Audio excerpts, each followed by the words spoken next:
Hürmetli tamaşaçılar, biz bugün sahne артында Tinçurin teatrının popüler yaş artistligina tugul, ул әле безнең алып баручы да, режиссер да, язучы да, шагыйрь җанлы Илфак Хафизов белән әңгәмә корабыз. Илфак, ничек хәлләр һәм ничек сахна артында Tinçurin театрында? Hayırlı gün, esenlermisiz, tanlаучылар, караучыларыбыз. Сәхнә арты тормышы аерым bir dünya, ayrım bir mucize. Ondan iler gene yok. Мен әйткәнебезчә, сәхнәдә без спектакль ясак, сәхнә артында язабыз да, куябыз да, көйлибез дә, җайлыйбыз да, күтәрәбез дә, ташыйбыз да, эшлибез дә. Миңа калса, барлык эшнең бар тик 10-15% гына сәхнәдә күренә торгандыр. Калганы барысы да сәхнә артында. Бигрәк тә инде аның теге эшеннән тыш күңелле вакыйгалары, күңелле хәлләре һәм инде истәлекле, гыйбрәтле хәлләре дә сәхнә артында күбрәк кала. Бәлкем шунда калуы белән кызыграктыр да. Илфак, кем ул бүген Илфак Хафизов?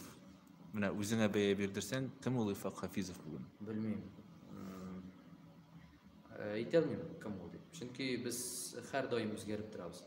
Мин әле кичәгә фикерем белән дә бүген туры килмәскә мөмкинмен, чөнки fikir үзгәрә, тормыш үзгәргән сайын, барыбер алга барган сайын ниндидер яңа ачышлар ясала һәм инде ул ачышлар күңел халәтенә дә, иҗатка да, тормышка да йогынты ясый. Шуңа күрә мин тәгаен, мәсәлән, бүген нинди дисә, бүген мин менә шушындый. Шундый кыяфәттә костюм шалбардан җитди, тәртипле ир уртасы бер кеше. Булай иртәгә нәрсә булыр, ничегрәк булыр? Бәлки мин шул 5 минуттан пиджагымны салып атармын да, футболкадан шаярып, көлеп йөрмәм, чөнки менә яңа елдан гына әкият булды. Безнең асыл кыш дигән әкият чыкты. Ул әкияттә безнең күбрәк уйнады яшьләр. Театр училищесында укучы студентлар һәм әле быел гына килгән Надик Фәрхәт, анда кара Венера исемле кызыбыз бар я. Алар белән мин 18 яшьлек малай. Бүген әлеге мизгелдә мин 35-не тутырып килүче ир уртасы егет. Илфак, менә сине бит инде күпләр бик сабыр, шундый җитди кеше итеп беләләр. Менә әле син әле генә репетициядән чыктың, шундый үзенә күрә галстукларында төзәтеп бетермәгәнсең, галстукны репетициядән соң төзәтеп куйдың. Әзрәк иркенлерәк ул, мин теге артык бик җыелып та бетә. Әле генә синең репетицияңда менә үзең шул хәтле җитди кеше, ә үзең сәхнәдә шундый комикларны да уйныйсың, кызык кешеләрне дә уйныйсың, галстугын бәйләп бетермәгән кешеләрне дә уйлыйсың. Менә ничек рольләр белән ничек эшлисең? Беләсеңме, мин бәхетле театрга эләгәм. Бу баналь гына сүз дип әйтәм, бу чынлыктан да шулай. Чөнки мин бер көнне бер төрле, икенче көнне икенче төрле. Әйтик, шул комик рольләргә килгәндә, анда мин шул кытыра торган, я мондый мыеклы гына, я шундый төрле киемнәрдән җитлегеп торган әйтик, неформальный образларда да булырга мөмкин. Һәм аны уйнаганда мин шундый кеше. Ягъни мин битлек ям. Минем битлекләр күп, миңа калса ул миндә генә түгел, һәрбер кешенең дә үз битлеге бар. Ул өйдә бер төрле, эштә икенче төрле, үзе белән үзе генә калганда өченче төрле. Һәм аннан да күбрәк, аннан да күбрәк. Артист кешенең ул тагын да күбрәктер. Менә шуңа күрә ничек дип әйтим? 10 минут, 15 минут элек мин әле яңа җилбәзәк бер җегет идем. Хәзер җитди егет. Әйе. Илфак, сине режиссерлар рольләр биреп иркәлиләр дигән сүз дөресме, дөрес түгелме? Белмим. Менә үзеңне син ни дәрәҗәдә рольле артист дип саныйсың? Мин тик утыра торган кеше түгел. Соңгы арада мин театрдан да китеп алдым. Күрдем театр дөньясының минеке икәнен, мин театрныкы икәнен. Ләкин театрдан киткәчтен мин күп әйберне аңладым. Булганга шөкер итә белергә кирәк. Әгәр дә роль бирәләр икән, мәсәлән, әйтик, яңа спектакльгә роль бирәләр икән, мин шатланып алынам. Минем беренче эшем, иң төп эшем ул да булса театр. Аннан соң радио, аннан соң университет, студентлар, мин анда үрнәк тә булырга тиешмен, тәртипле дә булырга тиешмен. Ләкин нәрсә генә булса да беренче урында театр. Ничек дип әйтим? Фикерем шул алды минем, ниләргә китеп. Үзеңне башка театрда күз алдына китерә алмыйсыңдыр? Юк. Шундук җавап бирә алам, юк. Чөнки театрдан киткәчтен, Tinçurin театрынан киткәчтен миңа тәкъдимнәр булды. Мин бармыйм, миңа ничектер хыянәт кебек тоелды. Чөнки мин шушы театрга күреп үстем. Мин авылда үскәндә үк Зөфәр абый иде, минем авылдашым Зөфәр Харисов. Ауылдагы кешеләр дә әйтәләр, Тинчурин театр артисты булырсың, Тинчурин театр артисты булырсың диде. Мин шунда хыялландым. Шунда укыдым, Худайның рәхмәте, режиссерыбыз ул вакытта как раз курс җыйган иде. Шуңа кереп, Рәшидулла Галишә кереп укып чыктым һәм Тинчуринга эләктем. Бу минем бәхет эше, язмыш эше. Театрдан киткәчтен тәкъдим иттеләр, әйтәм бит, юк ризалашмадым. Кайсы театрлар? Әйтик, хәзер кычкырып әйтсәң дә, ана инде бөтенләй официально футболистлар кебек контракт төзүмиләр. Ә булай тәкъдимнәр ясаган, мәсәлән, Яшь тамашачы театры тәкъдим ясаган. Аннан соң үзем Минзәлә театры белән дә сөйләшеп алган идем, кызыгып алган вакытта Дамир баш режиссер иде. Башка шәһәрләр белән дә сөйләшеп алган идем. Ләкин китәсем дә килмәде бер җиргә дә. Мин шушы Болгар радиосы күрше бинагына эшкә урнаштым. Алар мине икенче көнне үк чакырып алдылар һәм анда да мин шушы Тинчурин театрының бинасына карап утырдым тәрәзә аркылы. Дөресен әйткәндә бу түгел сагыну түгел, ләкин ул минем йөрәгемдә.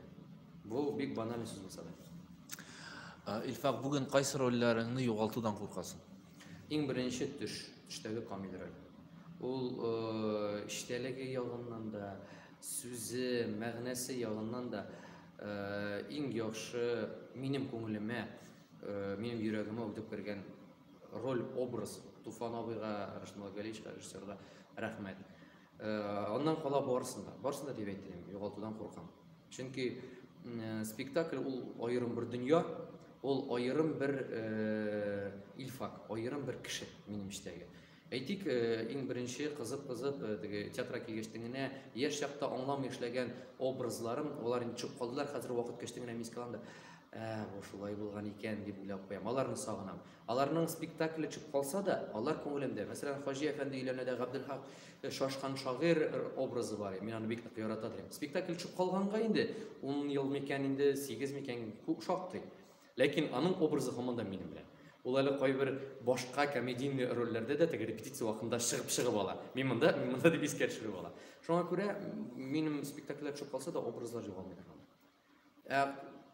Куркам, әйтәм бит, төшеп калуларынан куркам, ләкин төшеп калырга да вакыт та кайберләренә, чөнки вакыт бара.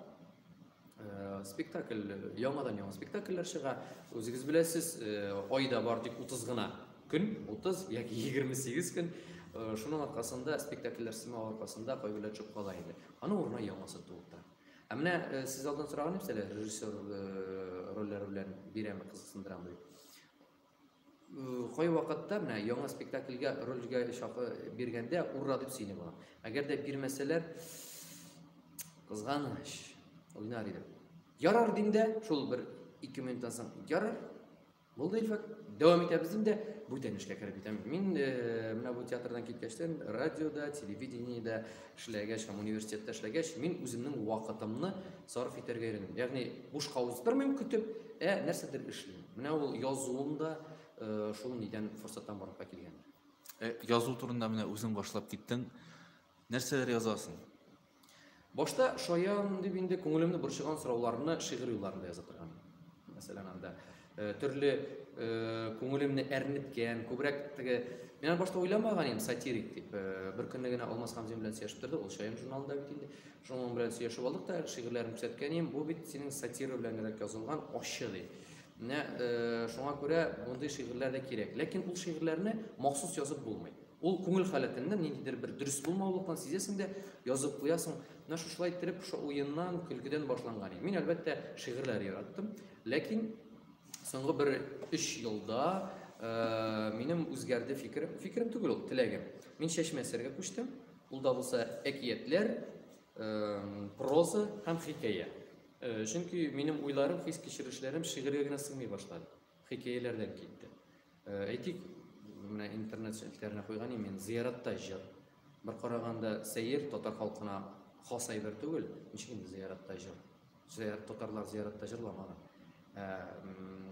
Анда мин теге эчемдә булган күңел хисләре ачыла, һәм аның ни өчен шулай икәнне аңлатыла. Заманага туры килгәнрәк, менә бүгенге көн проблемаларын ачып сала торган шушы афәт бар бит инде, коронавирус диләр, ковид, шуңа карата да языла инде әсәрләр. Lekin аларны теге махсус чакырып китереп булмый. Иң соңгы язган әсәрем ул да булса әкият. Туңа торган Кыш бабай, бу яңа ел маҗараларыннан соң Кыш бабай турында әкият язарга булдым. Ул да булса кызыма теге кызларга бит инде әкиятләр китаплар алабыз. Шуннан бер укыдым да чит ил авторныкын. Ошап китте дә, нишәбәле чит илнең индер эльфларын, Дед Мороз дигәннән дә безработный Дед Мороз инде ул. Шуның турында укыйлар, безнең Кыш бабай ничек икәнен. Чөнки мен үзем Кыш бабай булып балалар бакчасына баргачтан, анда сорыйлар миннән, "Болоннарың кая?" дип. Кыш бабайның бит аның болоннары булмаган, Кыш бабайның атларда юк. Җигелгән атларда йөргән, чанада йөргән. Болоннар бит ул Санта-Клауснык. Балалар Санта-Клаус белән бутыйлар мәйтәм. Нишләп алай булсын дип, шуңа карап язылган әкият. Андый хикәяләр, әсәрләр шактый, шуңа күрә аерым бер тема, аерым бер зур дөнья. Аларны бастырып, берәр моноспектакль ясарга уйлыйсың? Юк. Ни өчен дигәндә, мин театр дөньясын да яшәгәчтә, мин пьесаларны күрәм, драма әсәрләрен күрәм. Алар минем драма әсәре буларак язылмыйлар. Алар башкача язылар. Алар балаларга күз алдына китереп, нәкъ менә уку өчен. Анда тасвирлаулар күбрәк, табигать, шул ук ички хис кичерешләр, анда башкача сүрәтләнелә. Менә нигә сәхнә әсәре буларак алдан кычкырган күкнең башы авырта ди, ләкин уйлап йөргән хыялларым бар. Ләкин менә ул сәхнә әсәрен язам икән, мин аны бер җиде иләк аша үткәрәчәкмен, режиссерга яки аннан башка бүтән кешегә күрсәтер алдыннан. Чөнки үзем дә күрәм пьесаларны, чагыштырыр әйбер бар. Үзебез теге театрда репетициялар вакытында анализлар ясыйбыз. Менә шул анализларны үземнең тикшерүләрдән соң гына бәлкем дип биреп карармын бер режиссерга. Бәлким берсе кызыксынып алыр. Ләкин шунысы бар, моннан 4-5 ел элек театрда эшлидер микән, радиода микән.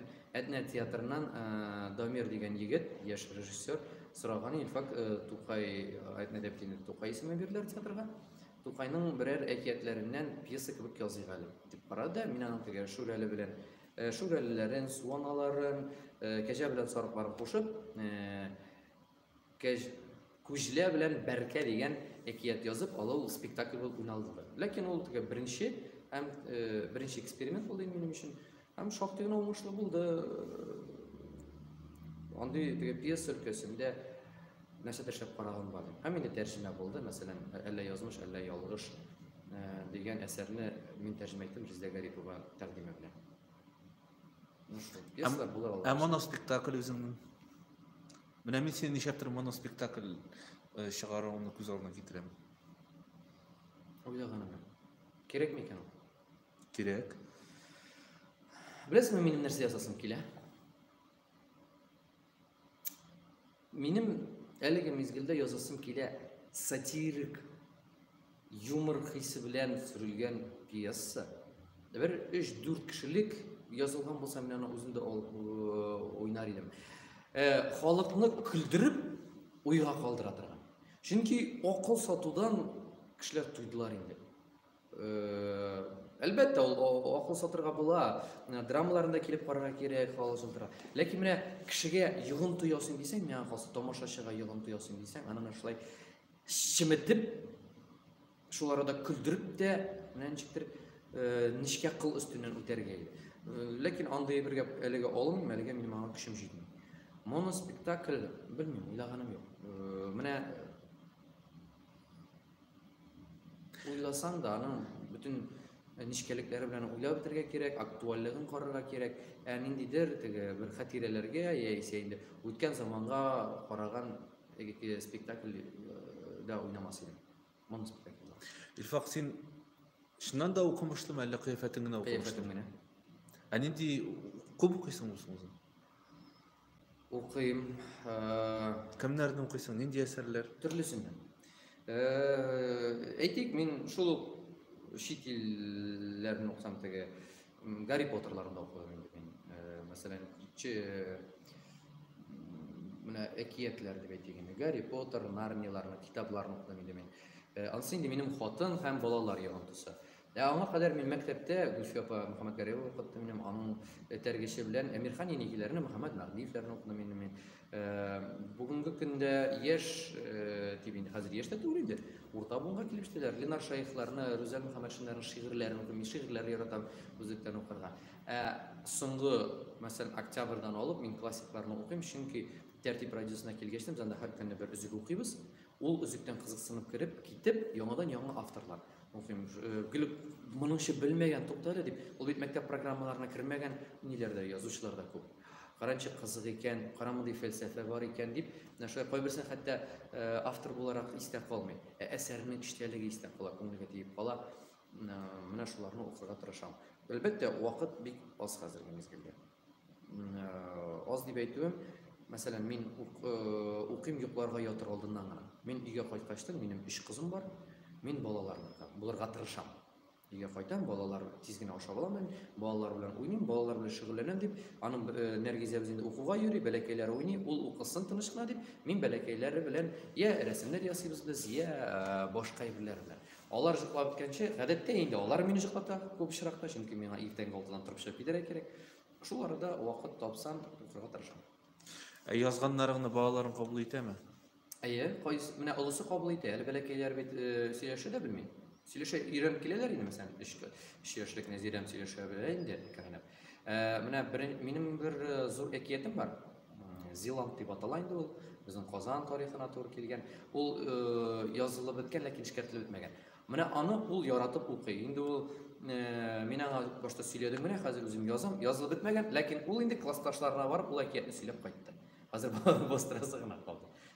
Ул менә шундый балалар өчен язганнарны укый, карап бара. Олылар өчен язганны юк, аңа күрсәтмим. Аңа мәсәлән Зиярат Таҗы дигән хикәям кирәк түгел. Башын катырмасын әле. Һәр баланың, һәр яшьнең үз әсәре, үз хикәясе, үз шигыре. Нишай булды? Тагын нинди темалар сине кызыксындыра? Мин тема эзләп йөрмим, ул үзеннән үзе килеп чыгарга мөмкин. Кая табасың алар сине? Тормышта.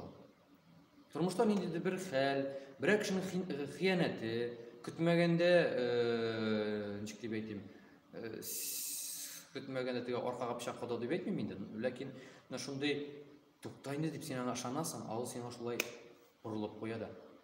Туктале, моны бит үстереп була, моны бит булай итеп аңлатырга була дип. Кай вакыт менә шушы теге атнада гына бер ачы сүз күңелемдә туды.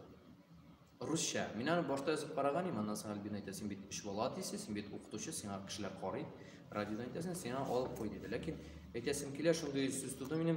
Русча ул, әле татарчага тәрҗемәсен таба алсам, теге көчле белән. Аның бит сүзнең көче дә бар. Шундый көчле сүзләр таба алсам, бәлкем язармын дип. Әйтик, бер кешегә карадым мин аңа 2 ел таныш, шундый әйбәт, шибәр, акыллы кыз дидем, шул кызның икенче ягы ачылып күренде, икенче битлеге, аха, мәйтәм, булай икән. Шуннан соң сүз туды минем, мәсәлән, фикер. Килешәсезме юкмы, ул тыңлаучылар, караучылар бәлкем син дә ризалашмаска мөмкинсең, ләкин сүз булайрак. Хәзер сүзне сүзгә искә төшерсәм. Посмотришь на человека и думаешь, что за Божье создание?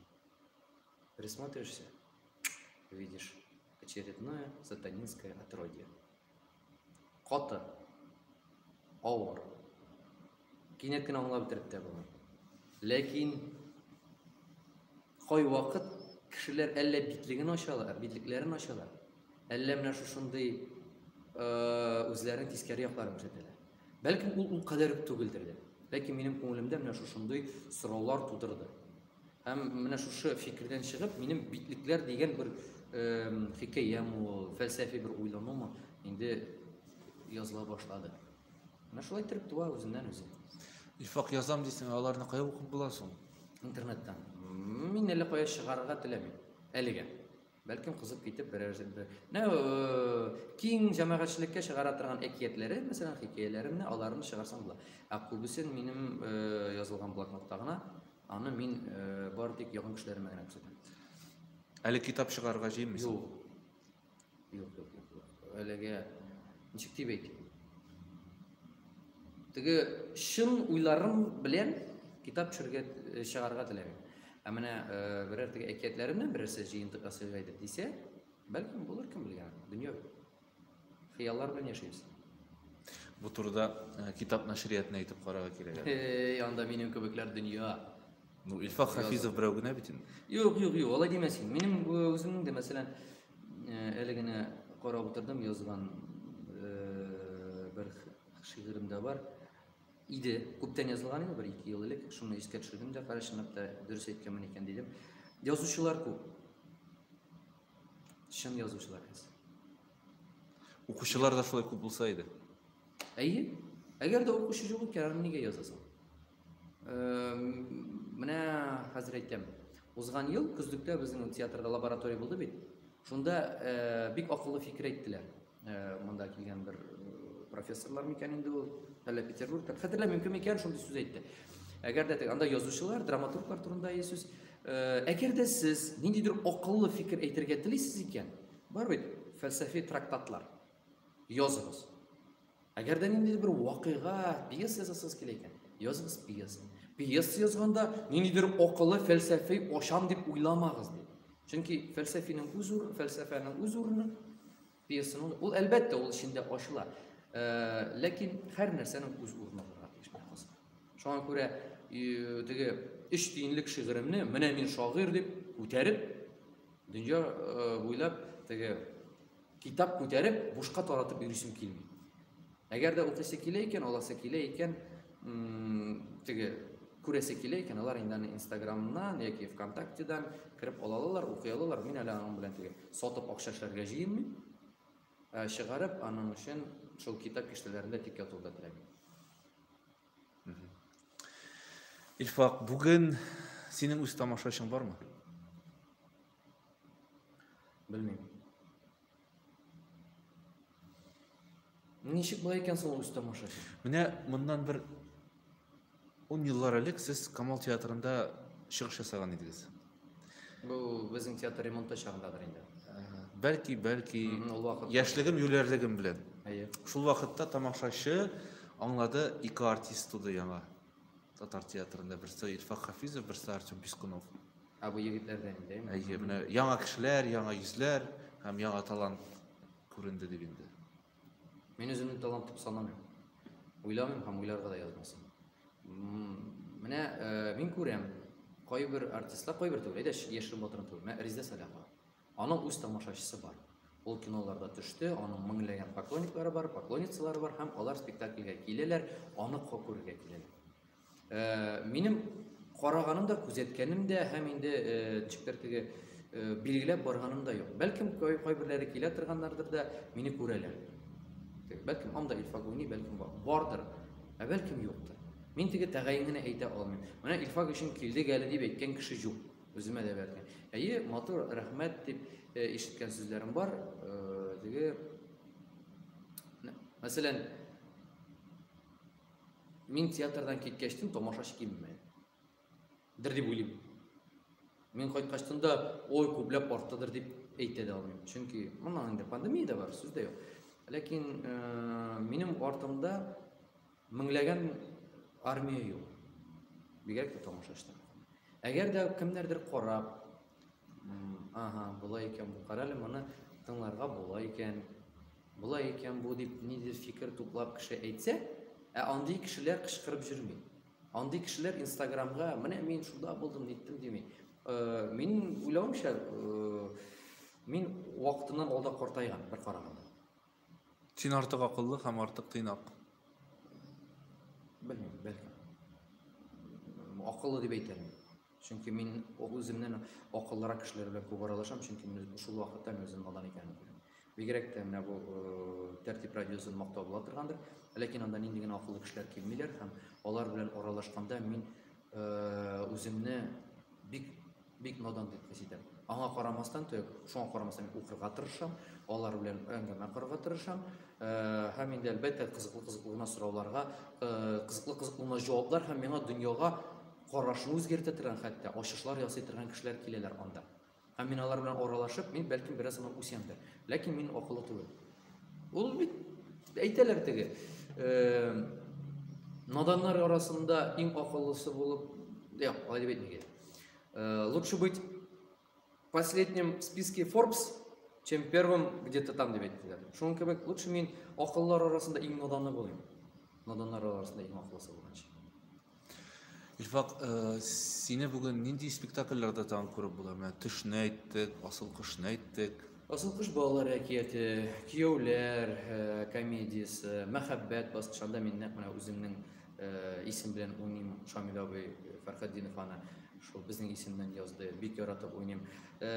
Син бит минем бер генәм, Самия Мәхмүтованың күңелләренә айкый торган спектакль. Аннан соң менә кияү урлау премьерасы булды. Шунда кияү мин 35-кә җитеп кияүләрне уйнап җөрим әле команда, субханалла. Әлбәттә бар менә бу спектакльләрдә хәзер тукталып мин бераз гына үсеп киттем. Бугай яшьләр килә, яшьләр уйнасын микән дигән фикер миңа керә башлады. Бәлкем киләчәккә инде мин кияүләр уровеньнән чыгып кала башлармын, чөнки картайту улыгайбрак бара. Ярабыз икенче тема. Аннан соң нинди генә тагын нинди спектакльләр бар инде. Кар урманда, анда инде мин күмәк күренешләрдә, ләкин бик яратып башкарам, чөнки анда сугыш сәхнәсе, бию сәхнәсе, мин аларны бик нык яратам. Тагын нинди? Эх алмагачларда 5-10 минутлык кына образ, ләкин мин аны бик нык яратам. Ул сәхнәгә чыгу белән шартлыйм да, мин анда айкым кирип китәм, ул бик нык эмоциональ. Алар әйтәм бит төрлесе булгачтан. Тагын нәрсәләр бар икән? Соны китсәң шактый инде алар, субханалла. Мәсәлән, бу февральдә караган минем спектакльсез 3 көн буш. Субханалла. Көндез менә 41-нче ел балаларында куйдылар, анда 41-нче ел балаларында гына минем 3-4 образ. Менә шунысы белән дә рәхәт. 41-нче ел балалары Габдулла Тукайның сөй гомерне соңгырада әлбәттә бик уйнаган юк әле. Аны кире кайтарга кирәк. Шигырь бәйрәмнәре вакытында. Шигырь бәйрәмнәре вакытында кызларыбыз беби алып кайттылар, Худайга рәхмәт. Шуңа аның орнына башкасын кертергә кирәк, шундыйрак кимчелек аркасында гынадыр дип әйтәм. Ансы да булыр. Тагын нәрсәләр барсын инде ул әле кылт кына искә дә төшми бит ул. Ул астында репертуар булмагачтан. Бар инде алар. Хыялыйда уйныйм мин. Әлбәттә аңа мин вот аны Ойдар чыгарды. Анда уйныйм. Бик рәхәт, әйбәт образ дип әйтим үзем өчен. Тагын нәрсәләр барсын? Гашыйклар тавы. Менә ул үзенчәлекле минем йөрәгемдә аерым урын алып тора. Режиссеры һәм Илдар Юзиевның теле, ул бит күпләргә. Беләсезме, мин бәхетле шуның белән. Мин театрга килгәчтен герой рольләрендә бирделәр дә, кайбер кеше гомерләре үтәргә мөмкин бер герой роль уйнарга теләп. Миңа алар күп булды. Мин шуңа күрә бәхетледер һәм тегеннидер. Син алдан әйткән бит әле, режиссерлар сиңа нитмим дип. Артык нәрсә дип әйтә инде ул? Иркәләмим рольләр белән дип. Бузып бетермиме? Бәлкем бузганнардыр да, бәлкем иркәләгәннәрдер дә. Ләкин мин теге менә бу главный баш роль башының ахырына кадәр, ләкин без 5 кенә минутлык роль дип аермыйм. Миңа 5 минутлык якын рәхәт, чөнки алмагачлар ул минем шартлый торган спектакль. Күп икән. Хәзер кайсыларны төшереп калдырырга мөмкин, шуңа күрә бу күп кәләмәсеннәр инде. Белүчеләребез, шунда катнашучыларыбыз. İlfak менә төнне уятып сорасалар да сөйли ала торган монологың, шигырың бармы синең? Шигырь бар, әйтик, Габдулла Тукайның Шагыйрь дигән шигыре. Аны Зәйсә качан сөйләргә була. Әйдәгез, тыңлап китик. Балаларын искә төшерсәң. Еллар үтеп, бара торгач картайсам да, бөкереп чыгып бетсә дә, хәлдән тойсам да, күңелем минем япь-яшь калыр, һич картаймас. Җаным көчле булып калыр, хәлдән тоймас. Күкрәгемдә минем шигырь үтә салма, күтәрә ул карт булсам да авыр тауны. Күңелемдә көн һаман аяз, һаман да яз. Шагыйрь күңелендә кыш булмый да, кар яумый. Булмамын, юк. Картайсам да чын карт кебек. Утырмам юк бар теләк тели. Мин Ходай кушса мич башына. Шигырьләрдән килер миңа кирәк җылы. Җырлый үләрмен мин үлгәндә дә, дәшми калмам Газраилне күргәндә дә. Без китәбез. Сез каласыз дип җырлармын. Жасадымны туфрак берлә күмгәндә дә. İlfak менә 41-нче ел Biz 41-nji ýyl balarında sen oýnaýsyň, özüň de aýdyp gitdiň. Ul eserni häzirgi buwunda, ilekkigi buwunda diýip aýtyk 60-njy ýylgy kişiler, 50-nji ýylgy kişiler bek ýaratalar bitinde. Mine şul eserden birniçe fraza isке düşürik eli. Дегиз биринчи монолог узунраак болорго мүмкүн, лекин эң рахаты, эң тәмлиси миңа ошо болса шул, чөнки анда тасвирлаулар, окуулар менен. Биздин спектакль башланып кетип, перде ачылгандан ушуну менен сүйлөй башлайм дейм. Коридорга шабата тозаны аркылы килте-килте булып кояш нурлары сузылган. Менә дөньяның рәхәте кайда. Әле кичәгенә без колхоз басуларыннан килте-киртә бәрәңге ташыйдык. Угызны тугарып, тәртә арасына итеп чыгарганга әле тәүлек тә тулмаган. Тырнак төпләрендәге тыйык башлардагы арпа кылчыклары, бир шәйгән уч төпләре, кичәге тормышның истәлеге әнә шулар. Миләр катып калган. Аларны кыймылдатмаганга 3-4 ай. Мидә 2-3 тирән сыр бар. Аның берсе сугыш. Кан кыйгыч сугыш хакында. Фронтка икмәк кирәк. Без атасыз калган тәртипсез балалар әнә шул икмәкне кырдан җыеп загат зернага затырга тиешбез. Без һәр җәйне шулай эшлибез. Мидә икенче сыр ашау турында. Каягына булса, каягына барсак та без авызга кабарга йотарга тиешбез. Йотарлык нәрсә һәр җирдә бар. Көлтәе генә утырып кайтсаң, Ходай башы башыйсың, урман буенда күшә, су буенда кыр сугана. Җир җиләге дә чыгый. Амбар тирәсеннән узганда, кесәгә борчак тутырып китәсең. Алабута, кышыткан, шигендер, яшь бәрәңге яфрагы, булар бар да ашка китә. Табигать бай. Үз баласын ничек тә саклый. Мидә өченче сыр. Өченчесе юк. Кичә юк иде. Нашулда башан Бек зур рәхмәт, Илфак, бек зур рәхмәт. Шунда Мөхәммәд Мәгъдиевнең шундый инҗе бөртекләре белән язылган әсәре, чагыштырулар белән. Менә ул үрнәк. Аның һәрбер сүзе, аның сүздән бигрәк мәгънәсе, сүзе һәм теле җыр кебек дип менә ул үзлексез бара. Анда бер генә абына торган сүз түгел, хәреф тә юк. Илфак, театрыбызга теләкләрең нинди бармы синең? Театрга уңышлар. Яңадан яңа спектакльләр булыр инде ул, Алла берсә. Ул спектакльләр узын гомерле, эчтәлекле, матур, халык күңеленә ятышлы булсын иде. Дип әйтим. Артистларыбыз исән сау булсын иде. Тамашачыларыбыз исән сау булсын иде. Тизрәк бу авырулар бетсен дә, кешеләр курыкмыйча йөрсеннәр театрга. Һәм әлбәттә яхшы драматурглар. Яхшы драматурглар һәм яшь артистлар, талантлы артистлар телим, чөнки театр ул барыбер яшьләр эше. Яшьләр янып эшлим дип торганда, театр менә калса алга барачак. Шуңа күрә бар тик яшьлек дәрте, яхшы әсәр һәм инде әйбәт куелыш белән күп тамашачылар. Илфак, тамашачыларга ни теләкләрең бар? Бәлки безнең театрга чакырырсың, бәлки кемдер күреп, сине күреп театрга килер, спектакльгә килер. Килегез, мине күрергә генә түгел, башка артистларны да күрергә килегез, чөнки спектакльләр төрледән төрле, бар фәлсәфи, бар шаян, уен, көлке, уйламыйча җылыта торганнар да, төрле кешегә төрлечә, һәр кешенең күңеленә хуш килер спектакльләр булыр. Шуңа күрә сезгә сәламәтлек һәм инде күңелегез шат булсын, кояштай балкып торсын, яшьлек күңеле телим, шаярып яшәргә ясың, һәм тормышның бар рәхәтен тоеп, типтереп яшәргә ясың. Бик зур рәхмәт, Илфак. Бүген сәхнә артында Тинчурин театрының популяр артисты Илфак Хафизов булды. Илфакка уңышлар телик. Тамашачыларны театрда көтеп калабыз. Исән, имин булыгыз. Рәхмәт, сау булыгыз.